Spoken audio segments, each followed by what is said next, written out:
Vous êtes nombreux à être branchés sur Kyria Media Channel. Mesdames et messieurs, bienvenue dans cette grande édition du journal dont voici les principaux titres. Le gouvernement de la République démocratique du Congo a annoncé le doublement de rémunération des militaires des FARDC et des policiers de la police nationale congolaise. Selon un communiqué du ministère des Finances, à dater du vendredi 28 mars, chaque militaire et policier recevra sur son compte bancaire le double de sa rémunération du mois précédent. Le Burundi a appelé à un dialogue intercongolais inclusif pour une paix véritable et durable. C'était lors de la réunion du Conseil de sécurité de l'ONU ce jeudi 27 mars 2025. Et puis impliqués dans l'assassinat du journaliste Patrick Adonis Numbi, 4 nouveaux suspects présumés ont été présentés ce jeudi 27 mars à Lubumbashi au gouverneur de la province du Haut-Katanga, Jacques Kiabula. Le Burundi, pays frontalier de la RDC, a proposé un dialogue intercongolais inclusif en vue d'une paix durable dans les nord et les sud Kivu de la RDC. Lors de la réunion des conseils de sécurité de l'ONU, tenue hier jeudi 27 mars 2025 en France. Albert Shingiro, ministre des Affaires étrangères burundais et représentant permanent du Burundi auprès de l'ONU, dit soutenir toute initiative de paix sans substituer le processus de Luanda et Nairobi en voie d'être fusionnés. Toute initiative de nature à contribuer à la paix durable à l'est de la RDC en complément au processus de Luanda et Nairobi en voie de fusionner est la bienvenue, sans toutefois se substituer au processus existant. Dans cette optique, le Burundi appelle à un dialogue intercongolais inclusif, je dis bien inclusif et sans exclusion, dans lequel toutes les parties prenantes s'engageraient activement pour une paix véritable et durable. Nous en appelons également au démantèlement de tout groupe armé locaux et étrangers et rapatrier ces derniers dans leur pays d'origine. Le Burundi est partenaire de la RDC et participe à l'éradication des forces négatives grâce à ses troupes présentes dans le sud Kivu. Cette hypothèse du dialogue entre les Congolais est également la seule option sur laquelle l'opposition en général insiste pour la résolution des différents problèmes auxquels le pays est confronté, dont l'épineux problème de l'insécurité dans l'Est. Militaire. Surtout policier à partir à mois de mars, solde est multiplié par 2. Chose promise, chose due. Le gouvernement, sous l'impulsion du chef de l'État Félix Tshisekedi, vient de passer à la matérialisation du doublement du solde des policiers et militaires, vaillants héros qui servent la nation en combattant contre les ennemis de la paix dans la partie est du pays. Le ministre des Finances, Doudou Fwamba, a à travers un communiqué signé par son directeur de cabinet ce jeudi 27 mars, tenu à confirmer à l'opinion nationale que dès ce vendredi 28 mars 2025, le solde des militaires et policiers sera versé dans les banques commerciales au double du montant précédent. S'agissant de la mise en application et les suivis de cette décision, le ministre des Finances, Doudou Fwamba, rassure que des contrôles conjoints seront effectués pour garantir la transparence des effectifs. Pour rappel, cette décision entre dans le cadre de la vision du chef de l'État, celle d'améliorer les conditions des hommes en uniforme de la RDC qui, jour et nuit, mouillent le maillot pour protéger le territoire national. Cette décision est également une réponse du chef de l'État aux différentes questions de jeunes invités à rejoindre l'armée mais qui hésitent par rapport au salaire reputé minime depuis des années. Le ministère de l'Agriculture en RDC a lancé un projet innovant visant à renforcer la sécurité alimentaire et la biodiversité face aux défis climatiques. Placé sur le thème « Inclusion numérique pour une agriculture intelligente et équitable face au climat ». Ce projet, officiellement présenté à Kinshasa par le secrétaire général du ministère de l'Agriculture, Mamba Damas, ambitionne de promouvoir des pratiques agricoles durables et de favoriser l'autonomisation des communautés, en particulier les femmes et les groupes vulnérables. Il vise entre autres à répondre aux enjeux climatiques tout en améliorant la sécurité alimentaire et en préservant la biodiversité. Appuyé financièrement par l'agence belge de développement Enabel en sigle, ce projet se déploiera dans sa phase pilote à Kinshasa et au Congo central sur une période de 14 mois. Il bénéficiera également de l'expertise de la coordination Umundi et de la direction des archives des nouvelles technologies de l'information et de la communication NTIC en sigle. Ce projet mettra aussi un accent particulier sur la promotion des pratiques agricoles, le renforcement de la sécurité alimentaire et la biodiversité, l'autonomisation des communautés face aux défis climatiques et l'inclusion des femmes et groupes vulnérables. Notons que ce projet s'inscrit dans les priorités du programme d'action du gouvernement du président Félix Tshisekedi visant à garantir l'autosuffisance alimentaire du pays et à renforcer la résilience du secteur agricole face aux effets du changement climatique. 4 autres présumés auteurs de l'assassinat du journaliste Patrick Adonis Numbi Banze ont été présentés par les agents de service de renseignement ce jeudi 27 mars au gouverneur du Haut-Katanga, Jacques Kiabula Katwe. Ces assassins, qui avaient réussi à s'enfuir, ont fini par être appréhendés après des recherches intensifiées. Le 3 février dernier, le tribunal de grandes instances de Lubumbashi avait rendu son verdict dans l'affaire de ce meurtre. Ce verdict avait abouti à la condamnation à la peine de mort de 8 des 11 prévenus appréhendés dans le cadre des enquêtes. Hormis ces 8 prévenus condamnés à la peine de mort, 3 femmes inculpées dans cette même affaire avaient été acquittées de la prévention ayant trait à l'association des malfaiteurs, mais écopent de 2 ans de servitude pénale à la suite de recel des malfaiteurs. Pour rappel, le journaliste Patrick Adonis Numbi a été tué à coups de machette la nuit du 7 au 8 janvier 2025. La découverte de son corps à Machipicha avait poussé les journalistes de la ville de Lubumbashi à manifester, appelant à la justice pour Patrick Adonis Numbi. Le jeudi 27 mars dernier, une équipe de professeurs experts en criminologie de l'université de Kinshasa a pris l'initiative de briser le mur entre la théorie et l'action. Ces professeurs experts qui étaient reçus en audience le jeudi dernier par le vice-premier ministre de l'Intérieur ont présenté une stratégie innovante pour éradiquer notamment l'insécurité urbaine. Ils ont également fait plusieurs autres propositions, entre autres une gouvernance sécuritaire structurée basée sur des comités locaux provinciaux de sécurité soutenus par un guide pratique élaboré après des recherches approfondies. Institution de formation et les connaissances évoluent et donc nous pouvons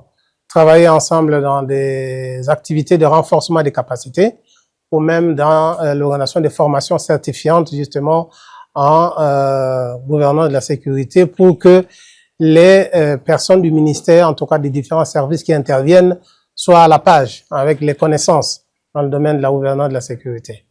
Ensuite, nous avons des études que nous réalisons. Nous avons travaillé, par exemple, depuis 10 ans sur la question des Kuluna. Nous avons produit beaucoup d'ouvrages. Nous avons même mis en place une approche de sortie de violence des jeunes. Et nous avons expérimenté cette approche qui a permis de faire sortir de la violence les jeunes qui ont participé à l'expérience. Et donc, je crois que nous pouvons travailler ensemble avec les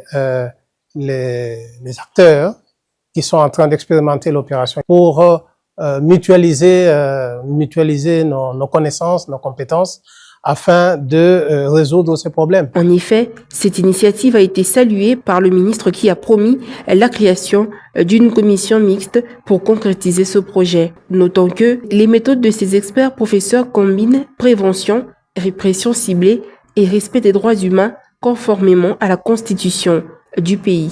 Lancées depuis le samedi 22 mars, les consultations politiques visant à la formation du prochain gouvernement d'union nationale se poursuivent dans la capitale congolaise. Plusieurs leaders et regroupements politiques ont été reçus ce vendredi, notamment Jacquemain Chamani, Sami Badibanga, l'UDPS Kibasa, la PAMLC, conduite par Fidel Kababala et tant d'autres. Nous avons été invités par le conseiller spécial du chef de l'État, le professeur Dr Désiré Kachmir Kolongele, à qui le chef de l'État a confié la tâche au regard de la gravité de la situation sécuritaire, des violations de l'intégrité de notre territoire national.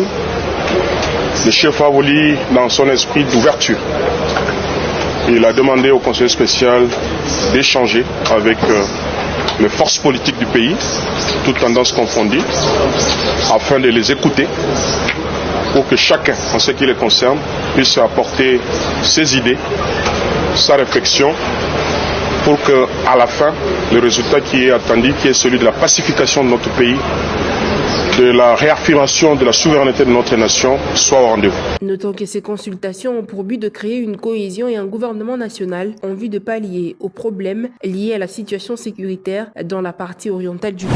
Jean-Pierre Kassongo-Kabwik, lieutenant général, chef du service national, a lancé la nouvelle campagne de récolte de maïs à Kanyama-Kasese dans la province du Haut-Lomami. Mettant la barre haute, il annonce la récolte d'un total de 25 000 tonnes de maïs, ce qui représente un accroissement de 2500% par rapport aux productions de 6 dernières années. Le lieutenant général a exprimé sa satisfaction pour avoir gardé un stock de maïs de l'année passée après la vente dans les zones en crise. Pour lui, l'ambition en 2025 est de faire de Kanyama-Kasese la plus grande ferme de maïs en RDC. Ici, et le deuxième groupement sera Sakadi. Sakadi, c'est un site qui appartenait autrefois au ministère de l'Agriculture. Ils ont mis de l'argent, ils ont des souchets, ils ont du matériel, mais ils ont abandonné ou ils ont mal exploité. Et le commandant suprême, lors de son passage ici, après avoir reçu ce rapport, il a dit que c'était un gâchis. Il fallait qu'on donne ça carrément au service national pour l'exploitation. C'est un site de 2000 hectares. Ici, nous allons faire 6000, 7000 hectares, plus les autres qui sont là-bas. Ça sera notre deuxième groupement de production. L'objectif, c'est de faire cette année 8000 hectares de maïs pour avoir une production entre 40 et 45 000 tonnes. Si on doit comparer au premier chiffre de récolte de la première année, notre première récolte, on l'a faite en 2019. Ça, c'est la 6e, 7e que nous sommes en train de faire. Donc, en 6 ans, c'était un accroissement de 2500%. Nous sommes partis de 1000% de 1000 tonnes à 25 000. C'était un accroissement de 2500%. Par ailleurs, le service national ambitionne d'atteindre 8000 hectares d'étendue de maïs cette année et 12 000 pour l'année prochaine, les travaux de défrichage étant commencés sur le terrain avec la main-d'œuvre d'anciens délinquants communément appelés Kuluna. C'est un événement qui met en exergue l'imagination visiblement débordante des Kinois. Les consultations gratuites programmées ce 28 mars au centre neuropsychopathologique CNPP. Annoncée il y a quelques jours, cette activité est devenue une source d'inspiration des phrases hilarantes sur les réseaux sociaux tels que Facebook ou WhatsApp. Les Kinoises, ces Kinois, se sont lancés à cœur joie dans cette valse délirante depuis le début de la semaine. Ces consultations sont organisées à l'occasion des 53 ans d'existence de cette institution hospitalière. Objectif, faire savoir à la société que le CNPP soigne plusieurs maladies liées au cerveau, pas seulement la folie, affirmation du médecin directeur du dit centre. Placé sous le thème « Santé du cerveau, santé mentale », pilier stratégique pour le développement et l'émergence de la RDC, cet anniversaire est aussi l'occasion d'aborder l'expertise médicale et les enjeux spécifiques des soins neuropsychopathologiques en RDC, allusion faite au financement et au progrès dans le traitement des troubles neurologiques. La santé mentale renvoie-t-elle à la folie? La question vaut son pesant d'or. Selon l'OMS, la santé mentale est un état de bien-être mental qui permet aux gens de faire face au stress de la vie, de réaliser leurs capacités, de bien apprendre, de bien travailler et de contribuer à leur communauté. C'est dans la salle de promotion de l'Académie de Beaux-Arts de Kinshasa, située sur 24 novembre dans la commune de Lingwala, que s'est ouvert ce jeudi 27 mars 2025 la conférence et masterclass de l'excellence organisée par Bravo X, trophée du vaillant africain. Je déclare ouverte la conférence de masterclass de l'excellence à l'occasion de la 14e édition du trophée Bravo X. Cette cérémonie s'est ouverte par le mot de bienvenue du président des étudiants de l'Académie de Beaux-Arts. Ensuite est venu le mot de circonstance du professeur et recteur de l'UFACI, le professeur Kambaï Boacha. La conférence était également marquée par l'intervention de plusieurs panélistes, dont Yann Mambo, directeur général de la chaîne de télé Kyria Media Channel, qui a exposé sur le thème « Jeunesse unie et engagée, gage incontournable pour la paix et l'émergence de la République démocratique du Congo ». De son côté, Jésus Noël Cheke, un autre panéliste, a remercié les jeunes étudiants pour leur participation active. Saluons aussi la participation des étudiants, mais aussi des jeunes entrepreneurs qui ont pris part, avec qui nous avions eu le plaisir de partager quelques éléments clés, aussi bien du management, du succès dans toute entreprise. Et nous sommes fiers d'avoir trouvé un auditoire très réceptif et nous pensons que ce que nous avons planté aujourd'hui comme graines pourra germer et demain produire des fruits. Je salue également la participation de tous les panélistes et j'ai retrouvé beaucoup de personnalités ici qui, aussi bien dans le monde des entreprises et politiques et dans bien d'autres domaines, qui ont partagé aussi leur expérience. Et j'encourage cette initiative à aller toujours de l'avant pour que demain, nous ayons une jeunesse aguerrie et préparée à réaliser les grandes choses pour l'avenir de notre pays. Créé depuis 2012, ce trophée a été créé pour primer, encourager et honorer les mérites des Africains en général et des Congolais. Initialement prévu en Côte d'Ivoire du 26 avril au 18 mai 2025, la Coupe d'Afrique des Nations de moins de 20 ans se jouera désormais au pays des Pharaons du 27 avril au 18 mai de la même année. La décision d'attribuer l'organisation de la compétition au gouvernement égyptien et à l'Association égyptienne de football a été rendue publique dans un communiqué de la Confédération africaine de football du jeudi 27 avril 2025. Ce changement fait suite à la décision de la Fédération ivoirienne de football et le gouvernement ivoirien de se retirer de l'organisation du tournoi en raison des circonstances imprévues. Les Léopards de la RDC seront logés dans le groupe A aux côtés de la Côte d'Ivoire, de la République centrafricaine, le Ghana et la Tanzanie. Ils débuteront la compétition par la Côte d'Ivoire pour la première journée avant d'enchaîner tour à tour avec les Taifa Stars, le Black Star pour finir avec les Fauves du Bazoubangi lors de la dernière journée. À l'issue du tournoi, les 4 demi-finalistes seront qualifiés pour la prochaine Coupe du Monde de la spécialité qui se tiendra en Chili du 27 septembre au 19 octobre 2025. Le show se dessine petit à petit à la Ligue des champions de football féminin de l'UEFA. Les 4 équipes demi-finalistes sont désormais connues après une phase de quart de finale intense et pleine d'émotions. Le premier à valider leur ticket était les Français de l'Olympique lyonnais qui ont récidivé face au Bayern Munich 4-1 après le 2-0 de l'aller. Les Anglaises d'Arsenal ont tenu un exploit avec une mi-temps de folie face aux Espagnols du Real Madrid, une remontada 3-0 après avoir perdu à l'aller 2-1. Victorieuse 4-1 au match aller, le filles du FC Barcelone n'ont pas fait dans les détails face aux Allemandes de Wolfsburg. Une nouvelle correction 6-1 pour terminer en bonté le travail sans beaucoup de peine. Les derby anglais a vu les Blues de Chelsea signer une remontée chaude face à Manchester City, vainqueur à l'aller 2-0 sur la note de 3-1. Pour les affiches des derniers carrés, l'OL va jouer Arsenal et les champions en titre du FC Barcelone vont jouer les Anglaises du Chelsea. La match aller est prévue pour le 19 avril et la match retour le 26 du même mois.